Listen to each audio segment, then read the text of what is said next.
बिस्मिल्लाहिर्रहमानिर्रहीम अस्सलाम वालेकुम। आज हमने दो पर्सनैलिटीज़ के बारे में जो कि इमरान खान के बड़े केस के हवाले से साइफर के केस जो था उसमें ज़मानत जो है उस हवाले से आज केस की सुनवाई थी।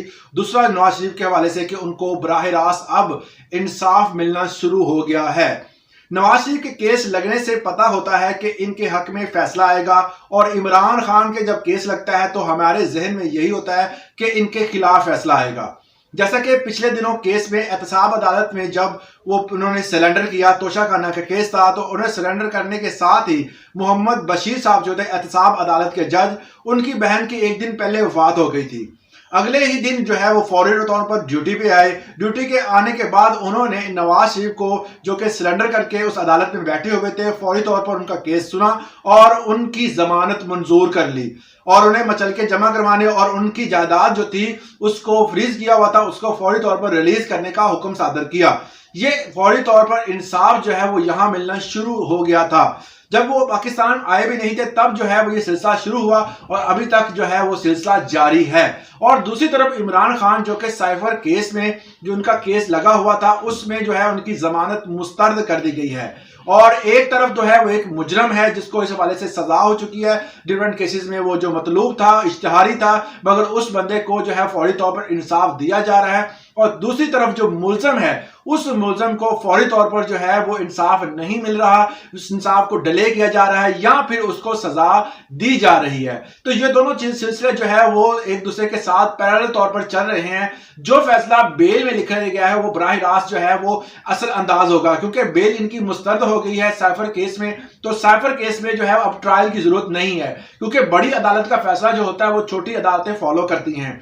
तो बड़ी अदालत में जब ये फैसला सुनाया गया तो उसमें बकायदा जजमेंट तौर पर ये सुना दिया गया कि ये जो इनके हक है, जो इन्होंने बेल जमानत यहाँ पर दायर की है, ये अब मुस्तरद की जाती है। इनके ऊपर जो इल्जाम है वो सही है। जब ये अल्फाज लिख दिए जाते हैं तो फिर ट्रायल की जरूरत नहीं होती। ट्रायल जो है उसमें पहली अदालत जहां से उनकी जमानत मुस्तरद हुई होती है उस फैसले को लाजमी सुना जाता है। हालांकि इस हवाले से जस्टिस आसफ खोसा जो है उनके जजमेंट है कि वो कहते हैं कि बेल के केस में आप कभी भी जो मेरिट से हटकर कभी भी जो है वो फैसला नहीं कर सकते। हमेशा मेरिट्स को देखा जाता है। यहाँ के इनके वकील जो थे जो कि साइफर के हवाले से डील कर रहे थे इमरान खान के, उन्होंने बिल्कुल मुतमिन थे कि आज हमें जमानत मिल जाएगी, मगर इस तरह ना हुआ।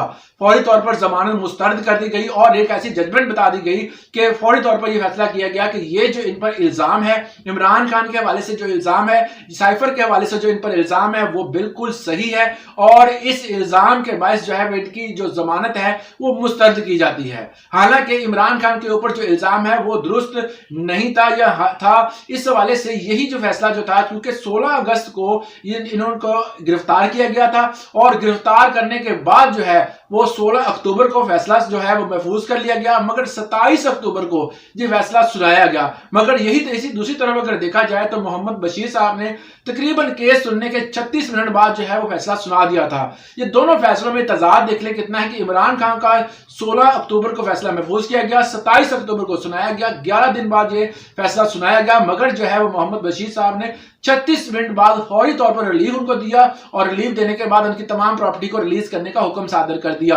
इमरान खान पर फर्द जुर्म आयद करने के हवाले से जो भी इनके ऊपर इल्जामात थे उनका ट्रायल जो था वो कल से शुरू होना था, मगर वो ट्रायल शुरू ना हो सका क्योंकि वहां पर जो गवाह पेश होने थे वो पेश नहीं हुए और नवाज शरीफ के ऊपर जो भी इल्जामात थे उनको जो है वो बखुशी जो है वो उनकी का सामना भी कर रहे हैं और उनसे रिलीफ भी मिल रहा है क्योंकि उन्होंने आने से पहले जो ख्वाहिशात का इजहार किया था, जिनमें पहली ख्वाहिश जो उनकी थी वो कि इमरान खान जेल में होगा तब मैं आऊंगा। इमरान खान जेल में चला गया, उसके बाद दूसरी ख्वाहिश थी कि वो जब आएंगे तो उनको गिरफ्तार नहीं किया जाएगा, वो दूसरी ख्वाहिश भी पूरी कर दी गई। तीसरी ख्वाहिश उनकी ये थी कि जब भी वो आए वो अदालतों का सामना करेंगे और अदालतें उनको रिलीफ देंगी। और उसकी जो चौथी शर्त जो ये थी कि वो जब अदालतों में आ गए, रिलीफ मिल गया, उसके बाद इलेक्शन में हिस्सा लेकर वो वजीर आजम की सीट के लिए का जो कैंडिडेट हैं वो होंगे।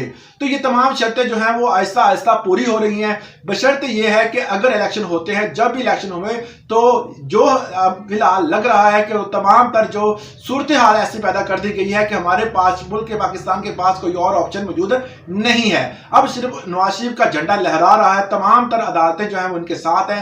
ہر جگہ پر ریلیف مل رہا ہے. جہاں پر یہ پیش ہوتے ہیں وہاں پر جو ہے وہ سب جو ہے ان کے ساتھ پروٹوکول ہوتا ہے اور پروٹوکول کے ساتھ ان کو انصاف دیا جاتا ہے.